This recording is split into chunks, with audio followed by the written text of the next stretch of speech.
Our top focus, the Aravalli range, where about 90% of it lies in the state of Rajasthan, a part of it in Haryana, has always been problematic where ecology is concerned, plundered, where mines are concerned, all of that.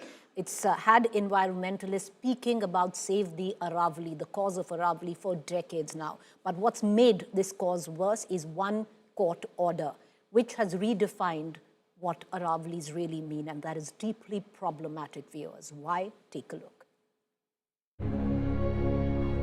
Not by bulldozers, not by dynamite, but by redefining a word. India's oldest mountain range, the Aravalis, the ancient green shield of North India, now faces its gravest threat yet, a razor on paper. A recent interpretation by the Supreme Court on what qualifies as a hill in the Aravalli range has set off alarm bells among environmentalists, lawmakers, and conservationists alike. Under the new reading, only land rising more than 100 meters qualifies for legal protection.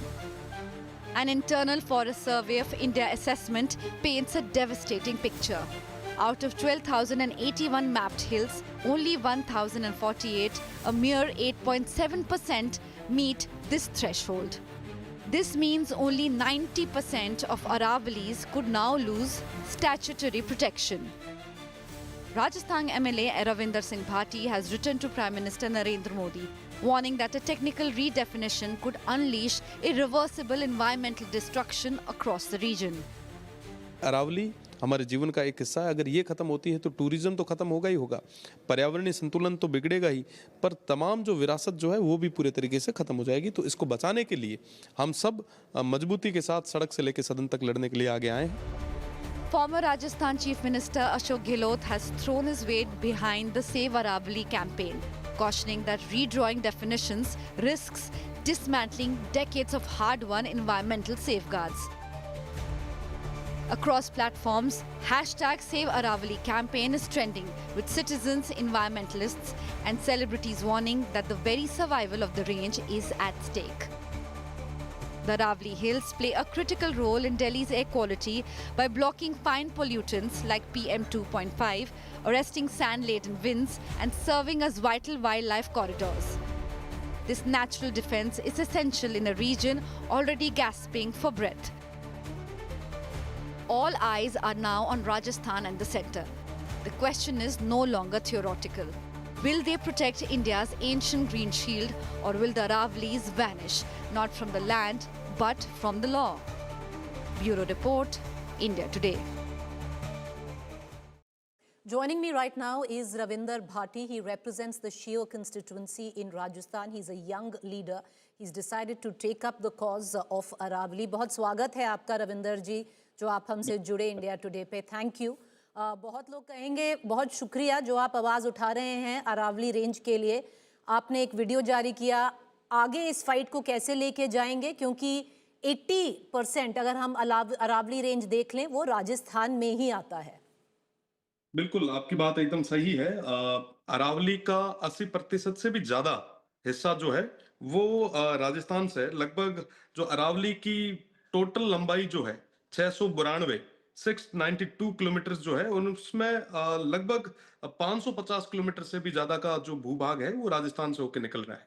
और 20 नवंबर को जो supreme court का एक judgement जो आया है, निश्चित रूप से पूरे अरावली पे और पूरे राजस्थान पे और वहां के पर्यावरणीय संतुलन पे एक बहुत बड़ा खतरा, या आप कह सकते हैं कि एक तरीके से बहुत बड़ी चोट है। तो निश्चित रूप से सड़क से लेकर सदन तक और न्यायालय की भी शरण में अगर वापस जाना पड़ा, न्यायपालिका के सामने भी अगर हमारा पक्ष हमें रखना पड़ा, तो निश्चित रूप से रखेंगे, पर इस अरावली को हम बचाएंगे। पहले आप देखेंगे कि ये लड़ाई जो थी राजस्थान में, ये पहली बार नहीं हो रहा। इससे पहले भी ओरन और खेजड़ी पे बहुत बड़े स्तर पे जो आप देखेंगे कि ओरन को पूरे तरीके से जो है मल्टीनेशनल कंपनीज के हाथों में दे दिया गया था। खेजड़ियां 40,000 से ज्यादा पेड़ जो है इन दिनों कटे हैं। इससे इसके बाद में बहुत बड़ा एक फिगर और आया है, ओरन से लेके अरावली तक हर तरफ राजस्थान में जो है हाहाकार मचाया जा रहा है। साथ ही साथ एक तरफ हरियाणा राजस्थान की बात हो रही है और दूसरी तरफ जो हमारी ये जो विरासत है, ये जो संपदा है, आज खनन माफियाओं के हाथ में दी जा रही, एक तरीके से कह सकते हैं कि रेड कारपेट बिछा के खनन माफियाओं को देना, ये बिल्कुल भी ठीक नहीं है। 100 मीटर से कम की पहाड़ियों को अरावली की सीमा से अगर आप बाहर करते हैं तो मुझे लगता है कि 90% से भी ज्यादा जो हमारी अरावली है वो इसके कारण खत्म हो सकती है। भाटी साहब, क्योंकि जो कोर्ट का ऑर्डर है, क्योंकि ये तो सरकार का ऑर्डर नहीं है, कोर्ट का ऑर्डर है जिसने रीडिफाइन कर दिया है अरावली रेंज को, जो आपने अभी कहा 100 मीटर से नीचे अरावली नहीं, रेंज में नहीं आएगा। इसका आपको क्यों लगता है इसको सरकार एक्सप्लॉइट करेगी जो कोर्ट का आदेश है, और इसके क्या मायने रहेंगे अगर ये ऑर्डर इंप्लीमेंट होता है तो? देखिए, मैं आपको बताऊं कि सरकार को प्रदेश की जनता का और लगभग न सिर्फ एक राजस्थान बल्कि गुजरात, राजस्थान, हरियाणा और दिल्ली, इवन रायसेना हिल तक का ये जो अरावली का जो क्षेत्र है इसका पक्ष मजबूती के साथ रखना चाहिए था। कहीं ना कहीं प्रदेश और केंद्र की सरकार से ये चूक हुई है। साथ ही साथ आपने जो 100 मीटर की बात कही है, लगभग 90% के आसपास अरावली का जो क्षेत्र है वो 100 मीटर से नीचे है। इस तरीके से अगर रह गई तो आप गुरु शिखर और 3-4 अगर अरावली के पहाड़ों को छोड़ दें तो उसके अलावा कुछ भी बचना नहीं है आपको। आपने बहुत नजदीक से तमाम चीजों को देखा होगा। आज तक जहां पे भी थोड़ी बहुत भी छूट मिली है तो उस छूट के बहाने से तमाम चीजों को पूरे तरीके से खत्म कर दिया गया है। आज अगर माफियाओं को हम तैयार करते हैं, जिस तरीके से ये एक जजमेंट आया है, इससे माफिया जो है वो पूरे तरीके से तैयार होगा और अरावली जो है पूरे तरीके से खत्म होने के पूरे चांसेस हैं। और आज ये अरावली नहीं है, ये कई लोगों का घर जो है वो इसके पीछे चलता है। आज हम तमाम स्कीम्स देखते हैं, हम भूजल को सही करने की बात करते हैं, हम पर्यावरण को सुधारने की बात करते हैं। जब दिल्ली के अंदर जहरीली हवाएं घुलती है तो हम पर्यावरण की बातें करते हैं, पर दूसरी तरफ हम क्या कर रहे हैं? दूसरी तरफ हम पेड़ काट रहे हैं और उसी अरावली को पूरी तरीके से डिस्ट्रॉय कर रहे हैं। पाटी साहब, ये राजस्थान के लिए पहली चुनौती नहीं है जो हम एनवायरनमेंट की बात करें। अगर हम टू प्रोटेक्ट द एनवायरनमेंट बात करें, ढोलकाबाद में आपने भी मेंशन किया, बहुत सारे बच्चे भी जुड़े थे उससे, जो 100 के ऊपर पता नहीं कितने पेड़ काटे गए हैं, उसमें सरकार ने कुछ नहीं किया। आपको क्यों लगता है कि राजस्थान सरकार इसमें कॉम्प्लिसिट होगी? देखिए, राजस्थान सरकार का ये फेल्योर रहा है, मैं सीधे तौर पे कहूंगा, क्योंकि अरावली का जो इश्यू है वो किसी पॉलिटिकल पार्टी का नहीं है। ये तमाम राजस्थान की जो देवतुल्य जनता, उन सभी की एक पीड़ा है। आज चाहे बीजेपी हो चाहे कांग्रेस हो, सभी को एकजुट होके प्रदेश की सरकार को विशेषकर सुप्रीम कोर्ट के सामने अपना पक्ष रखना चाहिए और मजबूती के साथ पैरवी करनी चाहिए। प्रदेश की सरकार की पैरवी की कमजोरी के कारण ऐसे जजमेंट आए हैं। और इससे पहले जो आपने बताया कि लगभग पश्चिमी राजस्थान की अगर मैं बात करूं, जहां पे खेजड़ली जैसे मूवमेंट हुए हैं, जहां पे 363 मां अमृता देवी के नेतृत्व में इतने लोगों ने शहादत दी है, मुझे लगता है कि विश्व में पहला ऐसा उदाहरण होगा कि पेड़ों के लिए वो कहते हैं कि पेड़ से पहले हमारा सिर कटे तो जायज है, उसको भी सस्ता जान। हमारा ऐसा जो स्लोगन पश्चिमी राजस्थान से निकला है, और उसी धरती पे अगर लाखों की संख्या में पेड़ कटे और प्रदेश की सरकार है दूसरी तरफ एक पेड़ मां के नाम लगाए, तो मुझे लगता है कि उनकी बातों में ही विरोधाभास है। आप देखेंगे कि 2025-26 के बजट में 2025-26 के बजट में अरावली को डेवलप करने के लिए प्रदेश की सरकार ने 250 करोड़ दिए, और आज वही अरावली खत्म होने पे है, पर आज भी प्रदेश की सरकार जो है वो गहरी नींद में सो रही है। तो निश्चित रूप से प्रदेश की सरकार को आगे आके इसके लिए पैरवी करनी चाहिए। और हम लोग तमाम जितने भी राजस्थान के युवा हैं और सारे ही लोग तमाम बंदिशों को छोड़ के, ना जाति, ना धर्म, ना संगठन, ना तमाम चीजों को छोड़ के हम अरावली को बचाने के लिए आगे आए। आखिरी 2 सवाल करूंगी आपसे भाटी साहब। आप एक प्रोटेस्ट कर रहे हैं, बहुत सारे बच्चे हैं, बहुत सारे कॉलेजेस में बहुत सारे युवा हैं जो इस कॉज से पहले ही जुड़ चुके हैं। ट्रेंड कर रहा है सोशल मीडिया पे, प्रोटेक्ट अरावली, सेव अरावलीज। पर मांग क्या है इसमें? क्या कंसर्टेड डिमांड्स हैं जो आप चाहते हैं कि जो केंद्र सरकार है और जो राजस्थान की सरकार है वो उन पे उतरे और वो पूरा करे? कोई कंसर्टेड डिमांड लिस्ट है आपकी कि ये करना चाहिए, ये करना चाहिए, ये करना चाहिए? बिल्कुल, पहली चीज तो ये है कि ये जो 100 मीटर का क्राइटेरिया है इसको खत्म करना चाहिए। अरावली पूरी है, इसको संरक्षित, देखिए जो अरावली में अभी तक जितने भी पहाड़ लिस्टेड हैं उन सभी को अरावली में कंसिडर करने चाहिए। इनको संरक्षित रखना हमारी जिम्मेदारी है, और प्रदेश की सरकार को ये पक्ष जो है वो सुप्रीम कोर्ट के सामने, माननीय सर्वोच्च न्यायालय के सामने रखना चाहिए। साथ ही साथ एक परमानेंट ऐसा बिल आए, पार्लियामेंट चली, पार्लियामेंट में तमाम चीजों पे चर्चा हुई, हर एक चीज पे हुई। मैं धन्यवाद देता हूं कि आपने अच्छी चर्चाएं करवाई, पर जिन मुद्दों पे चर्चा होनी थी, क्या सही में वो मुद्दे वहां उठे? ये अरावली का जो इश्यू था, इस पे चर्चा होनी चाहिए थी, पर आज मुझे लगता है कि आज शायद आखिरी दिन था पार्लियामेंट का, जी। और आज भी इस मुद्दे पे बात नहीं हुई। ये लगभग पर भाटी साहब, आप गुजरात। तो अरावली की बात कर रहे हैं, दिल्ली के प्रदूषण पे भी नहीं कोई बहस हुई, तो मतलब वो तो दूसरा एजेंडा था। आप जहां बैठे हैं रायसेना हिल पे, जहां पे पार्लियामेंट बनी है, आज उसी अरावली को आप चंद मल्टीनेशनल कंपनीज के हाथों में बेच रहे हैं। राजस्थान की वो विरासत जहां राणा प्रताप से लेके, राणा सांगा से लेके, कालूबाई से लेके गुरु गोविंद सिंह तक लड़े, आज वो सांस्कृतिक विरासत जो है पूरी तरीके से खत्म हो रही है। आप सब चीजें बना सकते हैं, क्या ये पहाड़ वापस ले आएंगे? आप कुछ नहीं कर सकते। आपने दिल्ली को नहीं बचाया, और उसी तरीके से दिल्ली की तरह ही हमारे राजस्थान, हरियाणा और एनसीआर के इस पूरे इलाके को कहीं ना कहीं आप जहरीली गैस के और प्रदूषण के भरोसे छोड़ रहे हैं। तो मुझे लगता है कि ये बहुत बड़ी चुनौती है प्रदेश और केंद्र की सरकार को आगे आके सुप्रीम कोर्ट के सामने अपना पक्ष और जनता का जो पक्ष है वो मजबूती के साथ रखना चाहिए। अदरवाइज हम लोग भी जहां पे भी सड़क से लेके सदन तक और न्यायालय तक भी जाना पड़ा तो निश्चित रूप से जाएंगे। आखिरी सवाल भाटी साहब, आप तो कह रहे हैं सड़क से लेके सदन तक, एक बहुत अच्छी जो अभी आपने एक पॉलिटिकल स्पीच भी दे दी है, सिर्फ राजनीति चमकाने के लिए है या एक्चुअली सदन से लेके सड़क तक उतरेंगे, सब कुछ करेंगे इसके लिए, देखिए जुड़ेंगे, मैं जो मूवमेंट ये है, कि इसको एक एंड रिजल्ट देंगे, मेरा मतलब ये है कहने का। 100% एंड रिजल्ट देंगे। राजनीति तो ये अरावली और ये स्टेट रहेगा तो होगी ना। अगर ये स्टेट ही नहीं रहा तो राजनीति करेंगे कहाँ? और ये तमाम जो भी इश्यूज हैं, ये ना मेरे, ना किसी एक के, किसी व्यक्ति के नहीं है, ये पूरे प्रदेश की इश्यू है। और निश्चित रूप से राजनीति से इतर रह के इन तमाम विषयों पे मजबूती से काम भी करेंगे और आने वाले समय में इसका परिणाम भी है। अगला स्टेप क्या है रविंदर जी? अगला स्टेप है कि तमाम जितने भी अरावली के आसपास के और राजस्थान के जो मजबूत लोग हैं उनको साथ में ले आके प्रदेश की सरकार से पहले बात करेंगे, उसके बाद में अगर न्यायालय की शरण में जाना पड़ा तो वहां पे भी जाएंगे। चलिए देखते हैं कहाँ तक जाते हैं, पर अगर जाते हैं तो हमारी शुभकामनाएं, हम आपको जरूर कवर बहुत करेंगे, एक बहुत अच्छा कॉज है। थैंक यू रविंदर भाटी जी, आपने वक्त निकाला, आप हमसे जुड़े, many thanks for joining us, thank you.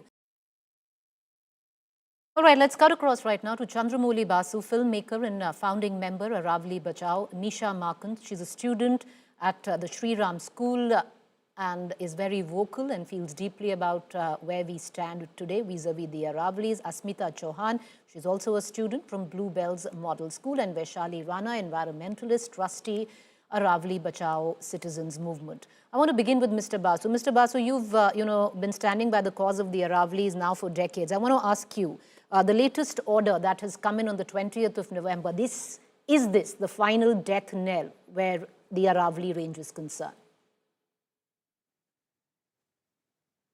You're on mute, sir. You're on mute, sir. Well, firstly, thank you for shining a light on this critical issue. To answer your question, it absolutely is the final nail in the coffin. And like Mr. Bhati said, 90% of the Aravalis will get wiped out by this definition.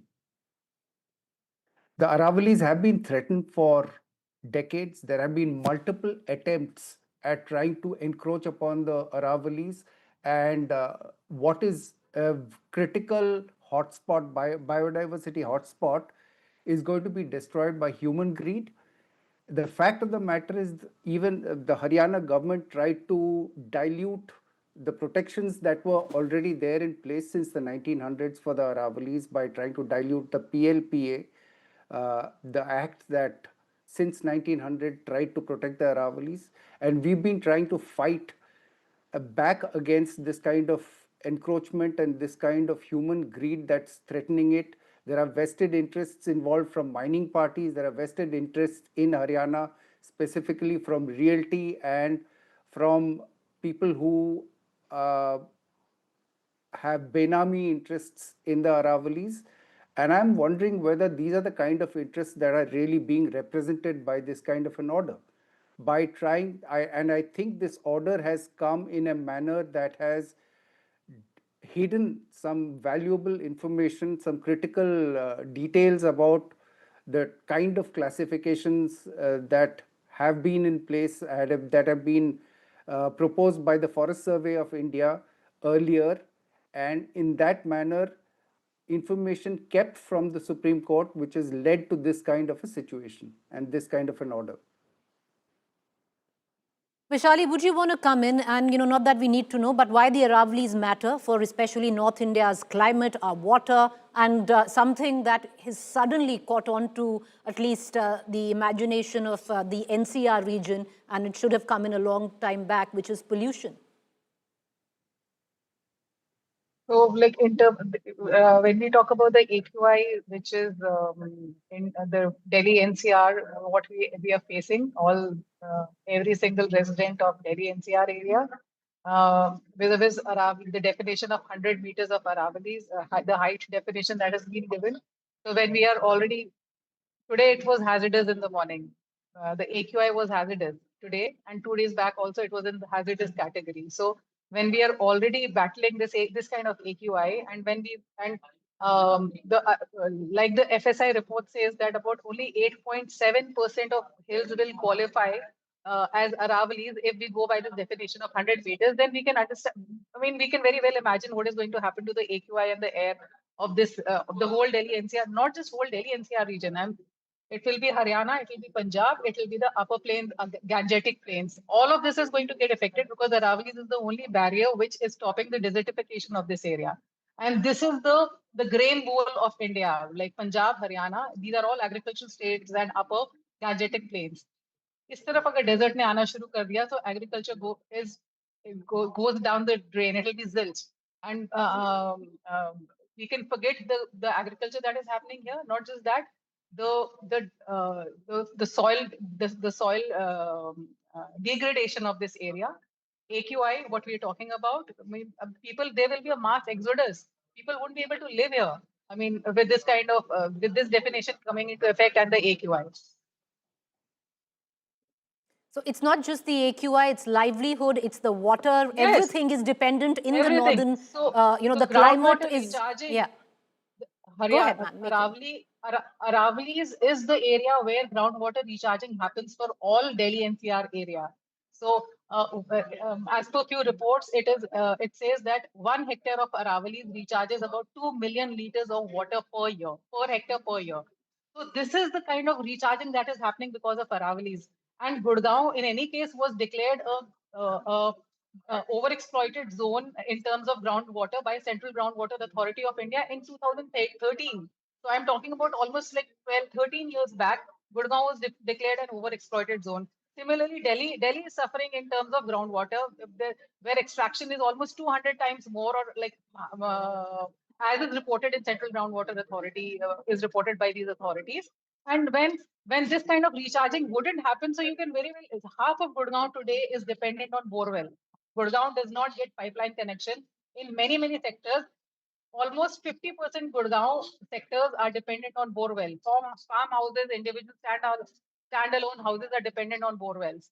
So if we are dependent on borewell, there's no pipeline connection happening. There is no groundwater recharge happening. So where you think anybody would be able to live here when there would be no water, and AQI as it is No, fair point, because the Aravalli belt is quietly supporting northern India as it's a climate aid of sorts. And you just heard it, viewers.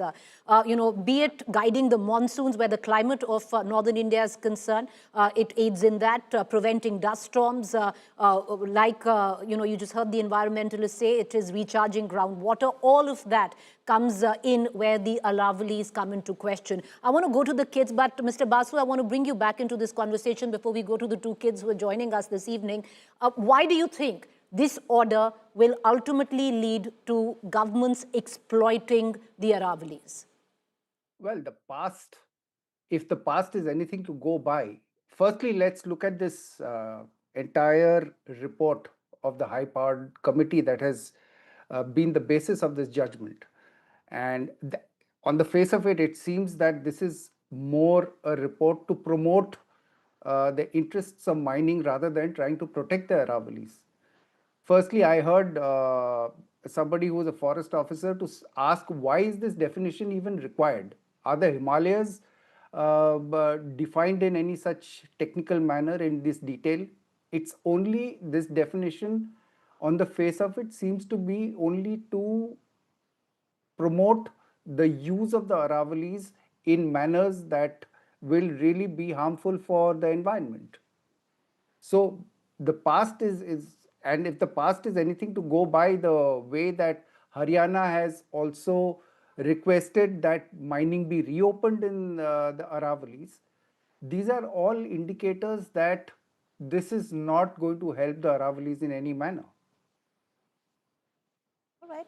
Also quietly supporting the ecosystem where soil erosion comes into question. There's also the biodiversity in this region. There are so many people dependent on this region. There is just way too much there. I want to bring in the two kids now, Misha Makan as well as Asmita Chauhan. You know, Misha, I want you to take, this opportunity as a 2-minute pitch because the echelons of power are clearly not been listening to the likes of Mr. Basu and Vaishali, who've been crying out for years now to save the Aravalis. Maybe they'll listen to young kids as you. So use this time, Misha. I actually can't hear you that properly. It's really breaking in a message. There is a little You can't bad hear me? network All right, from your Asmita. end, like from the TV. Okay, there's bad network from our end. We're going to correct that. Asmita, can you hear me? Yes, I can. Or Asmita, would you, while we correct Misha's network, would you want to take that question? Absolutely. So go ahead, Asmita. right. Use this 2 minutes. Hi everyone, I'm Asmita and I'm a 15-year-old living in Gurugram. I think when I wake up in the morning, when I go out and I breathe, I should breathe fresh air. I should feel rejuvenated. What I feel is coughing. What I feel is asthma. And you know why? Because our AQI is rising and rising and rising. And now we want to develop our cities. We want to mine. We want to take out minerals.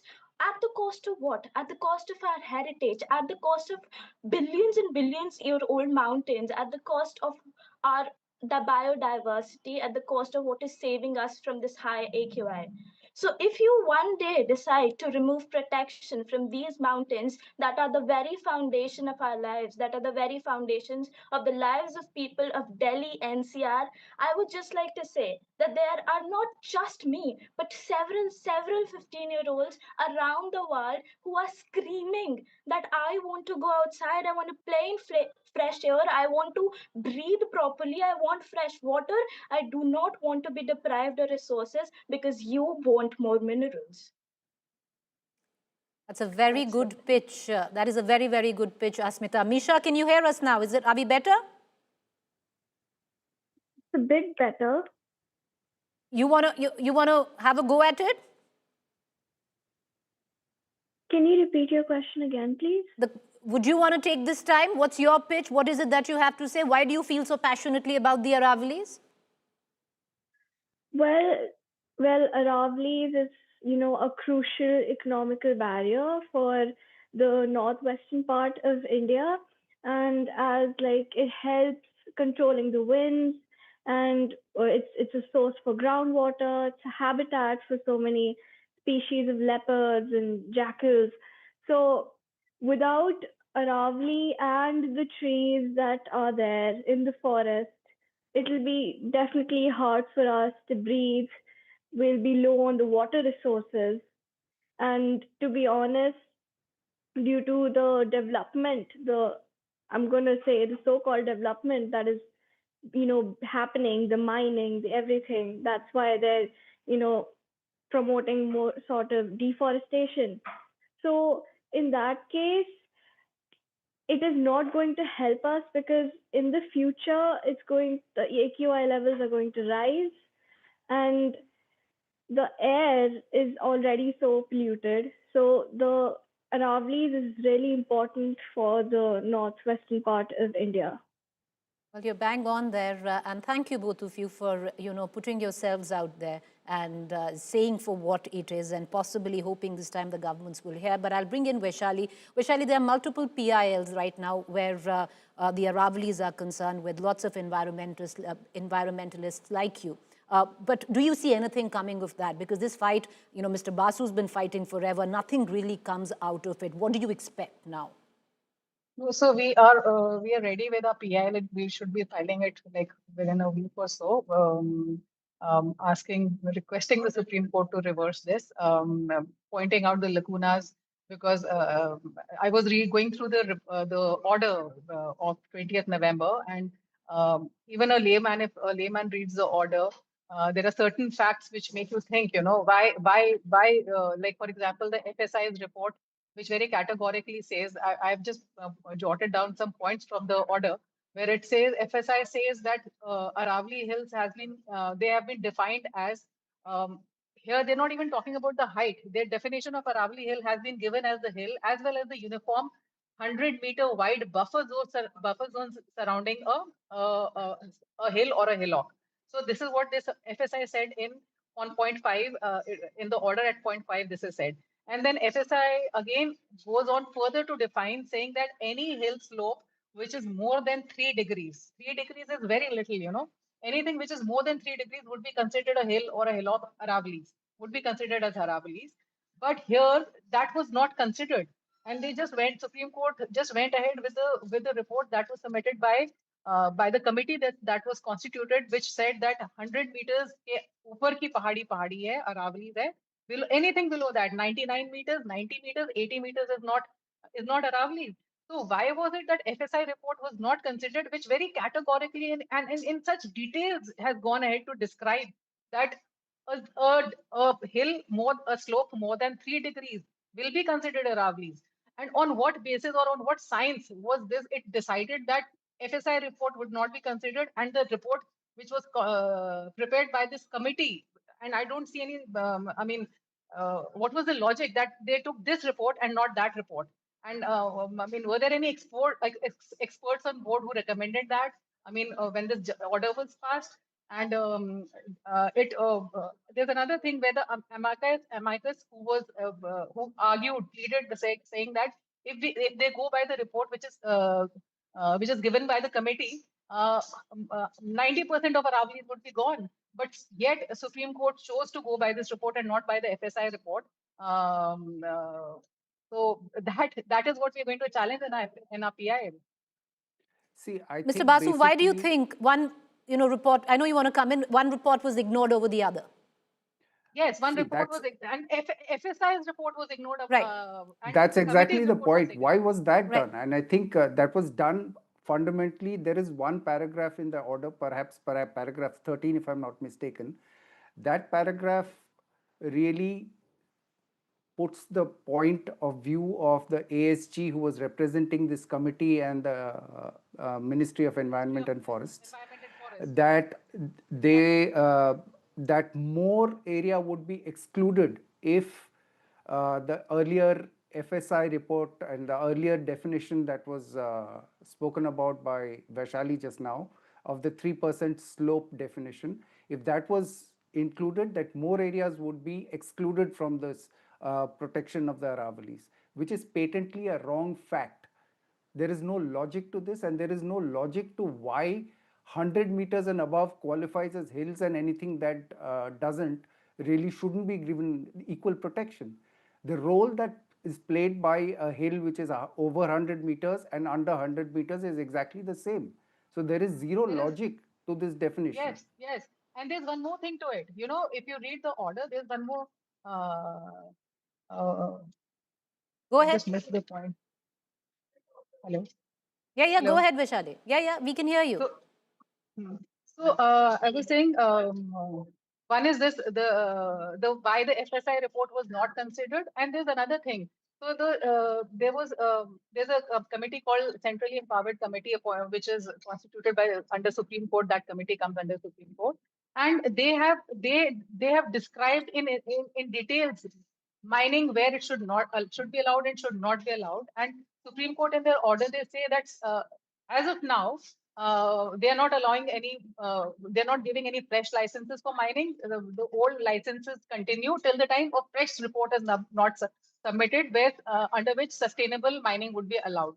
And then they go on to say that banning mining completely in Aravalli is not recommended. The judgment says that, because if mining is banned completely in the Aravallis, it will promote illegal mining. But my point is, as somebody who's been working for the protection of Aravalis for so long, and at Aravalli Bachao Citizens Movement, just 3 years back in July 2022, although mining is allowed and mining is going on in Aravalis, a DSP rank police officer, one Mr. Surinder Bishnoi, was crushed under a JCB by Yes. illegal land mining mafia. And he had gone to the site in New Meva to stop this illegal mining, and he was just crushed under the JCB. So, अगर if ये बोल रहे हैं कि illegal mining promote हो जाएगी if they ban mining, so what was this? And what was this? A police officer rank of DSP was crushed under this. Not just that, just few months back, under the Chief Justice Gavai, Honorable Chief Justice Gavai, who allowed this 100-meter definition, they were hearing another case where right adjoining Rajasthan in New Mewat, 32 kilometers to 5 kilometers illegal road was constructed by the local sarpanch over there to promote illegal mining. Vehicles from Rajasthan were coming to New Mewat in Haryana, blasting the hills. And this is Basai Mio, the name of the place, blasting the hills, taking away all the quarried stone to Rajasthan. And this road, construction of this road was facilitated by the Sarpanch over there and the land revenue officers over there, from Tehsildar to Patwaris and all, and they were suspended. So this is despite legal mining happening. So this illegal mining is still going on. So what do they mean when they mean Mr. when they Basu, say that? the fact is everyone seems to have their hand in the till here. Yeah, go ahead. Final points. Make your point. The members of Aravali Bachao went in risking their lives into these areas to explore, and they did find evidence which has been collected and given to the courts about illegal mining still rampantly going on in the Haryana Aravalis. And given the level of compliance that is there, and given the level of the ability of the government to curb illegal mining, this kind of a thing, which even opens out what limited protections are there, will be a total disaster. And it might sound dramatic to say that if the Aravalis go, then this entire region of the NCR and the other areas in Punjab and Haryana that Vaishali pointed to will not be livable anymore. There will be no human or any other kind of habitation. This area will go. I appreciate all four of you for joining but us. That's the truth of the matter. There's one more thing. Very quickly, thing which I want to add to this. Yeah. So Charkhi Dadri is one place in where Aravali stretch to Charkhi Dadri also, like in Haryana. In Haryana, so Charkhi yes. Dadri is this is a district where legal mining is allowed. So members of Aravali Bachao Citizens Movement team visited the legal mining sites, and we have video recordings where we recorded that mining is going on, where it is going on beyond the recommended guidelines and parameters. So underground water aquifers have been burst open. There are streams of water which are flowing, and mining cannot go. Very categorically, the mining permission says, the environmental clearance says that if you hit the underground water aquifer, you must stop mining. You cannot go further down. But there were blasting happening, at least 20 blasts that happened, and we recorded that. Okay. And there were multiple aquifers which had burst, and there were streams of water which were coming out from there. So this is the legal mining that is happening. Where is the implementation? Right. Very strong points that all of you have made. At least, we're going to take this up as, let's see how far we get. But we're going to take this up as a campaign on India Today. And thank you for joining us this evening. We're going to keep a keen eye on all developments here. Where we're going to revisit one of our debates just about a few days ago. There was one video that went viral that had left everybody shocked. The visual of the Chief Minister of Bihar yanking and pulling the veil of a young Ayush doctor. There was fair amount of backlash, political and otherwise, asking the Bihar Chief Minister to apologize, because clearly there could have only been two reasons. One, that the Bihar Chief Minister was really unwell. Why would you do something like this? And the other, that this was intentional, and if it was intentional, then this requires an apology. And if this was because of health reasons, then Is Nitish Kumar really fit to be the Chief Minister of Bihar? Take a look at the latest. A public stage, a private boundary violated. The images are stark and unsettling. Bihar Chief Minister Nitish Kumar reaching out and pulling a woman's hijab.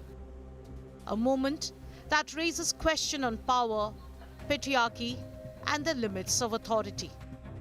PDP leader Iltija Mufti has sought registration of an FIR against the Bihar Chief Minister, warning that such actions legitimize everyday harassment. We are appealing to the police here, to Jammu and Kashmir police, to take strict cognizance and action against the Bihar Chief Minister, because we've seen how after this incident happened, there are lumpen elements all across India who are engaging in such indecent, vile acts. And not just that, you have union ministers, BJP ministers who occupy positions of power, justifying this vile act of indecency. But instead of remorse or restraint, the defense turned combative. Union Minister Giriraj Singh stepped in, offering not an apology, but a justification that many say reeks of entitlement. Nitish Kumar ji ने एक guardian की हैसियत से आप passport लेने जाती हो तो दिखाती हो कि नहीं, आप एयरपोर्ट पर जाते हैं तो दिखाते हैं कि नहीं, पाकिस्तान और इंग्लिस्तान की बात करते हैं। ये भारत है, भारत में कानून का राज चलेगा। नीतीश कुमार ने सही किया। तो लड़की कह रही है कि अब नौकरी रिफ्यूज कर दी उसने कि वो रिफ्यूज करे या जहन्नुम में जाए। Opposition leaders say this is no longer just about one act, but about a mindset that treats women's autonomy as negotiable. तो जहन्नुम तो आप पैदा कर दिए, जाने की क्या है जहन्नुम में? मुझे ये समझाइए, एक औरत अपने काम के लिए जा रही है और वो कह रहे शक्ल नहीं दिखाने से आप जहन्नुम जाओ, तो फिर इलेक्शन कमीशन क्यों हमारी इज्जत रखने के लिए क्यों में जो लोग हैं वो वीडियो निकाल दे रहे हैं? वो क्यों निकाल रहे हैं? ने हिपोक्रेट नॉनसेंस बोलते हैं ये लोग। Jammu and Kashmir Chief Minister Omar Abdullah called out what he described as blatant political hypocrisy. BJP से तो आप यही उम्मीद करोगे ना, अगर ये हरियाणा या राजस्थान में किसी हिंदू औरत की घूंघट होती और मैंने उतारा होता, क्या बीजेपी वाले यही कहते हैं? जरा एक सेकंड के लिए आप सोचिए, अगर किसी मुसलमान लीडर ने किसी हिंदू औरत का घूंघट उतारा होता तो कितना बवाल मचता। क्योंकि ये डॉक्टर मुसलमान थी तो इसलिए बीजेपी का रिएक्शन जो है अलग है। From parliament to public platforms, the anger is unmistakable. The message growing louder by the hour. Authority is not ownership, and power does not come with the right to humiliate. With a police complaint now filed and no apology from the top, the controversy has become a defining test. Not just of one chief minister, but of how those in power respond when dignity is stripped away in plain sight. Bureau Report, India Today. This might have become political, but this has very little to do with politics. It has everything to do with crossing that very thick red line where it comes to personal space. Joining me this evening is Zakia Soman, women rights activist, and Karan Varma, political analyst. And I want to begin with Zakia Soman. Ms. Soman, would you reckon that at least a public apology is due here? It's not just about apology, Preeti. This is highly inappropriate. It is highly patriarchal. And if we look at the various sections of the Bharatiya Nyaya Sanhita, especially section 74 and 75, 76, it is a criminal act to outrage the modesty of a woman, to touch the woman without her consent, and to make her feel small because of the way she's dressed or because she's a woman. So it's inappropriate, socially speaking. It's also not acceptable in law. So when a chief minister behaves like this, it highlights the much larger malaise, which is afflicting our country today, where women are not safe and secure, where women are not seen as equal human beings with dignity, with human rights. The behavior towards women in public This is in full view. This is at a public rally, and this is how the chief minister, no less, is behaving. So it signifies the mindset where we consider women as lesser beings, and the men appropriate the right to themselves to decide as to what a woman will wear, what she will not wear. All the more problematic because she comes from the minority community and she is in a hijab, and the chief minister ends up pulling the hijab. This is something just not done. He should apologize. I think even the National Commission for Women should take cognizance and give him a very, very stern kind of a warning. The WCD also should come in and say that this kind of a behavior is not acceptable, because this is not just one instance, Priti.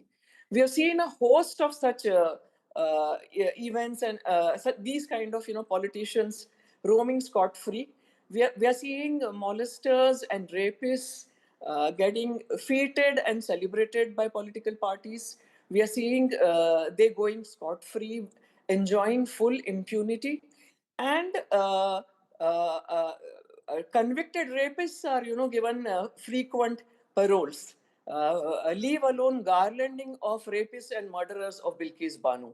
So these are just a few instances that I'm trying to highlight to say that how unsafe and insecure a woman feels today in India, how she has to struggle everywhere within the home, outside the home, in the streets, in the buses, in the trains, at workplace, to demand justice and equality, which is rightfully hers, granted to her by the Constitution.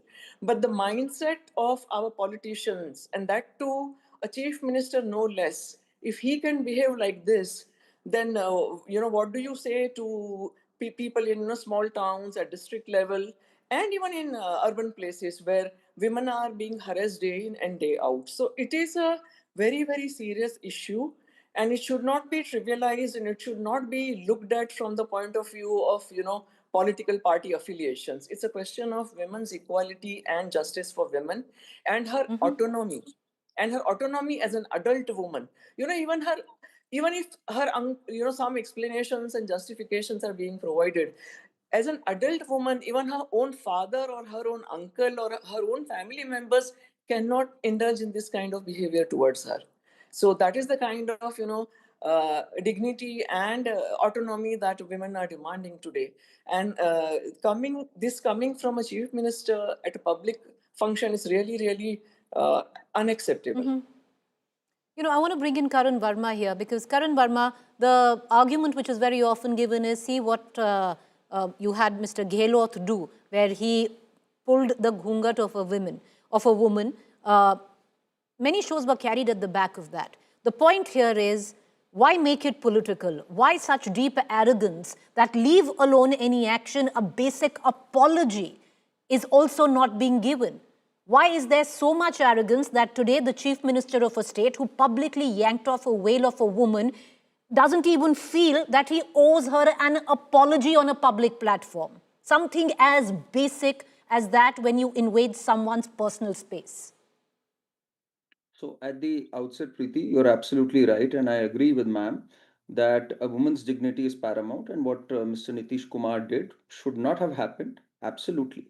But at the same time, I am equally aghast at the politicization of it.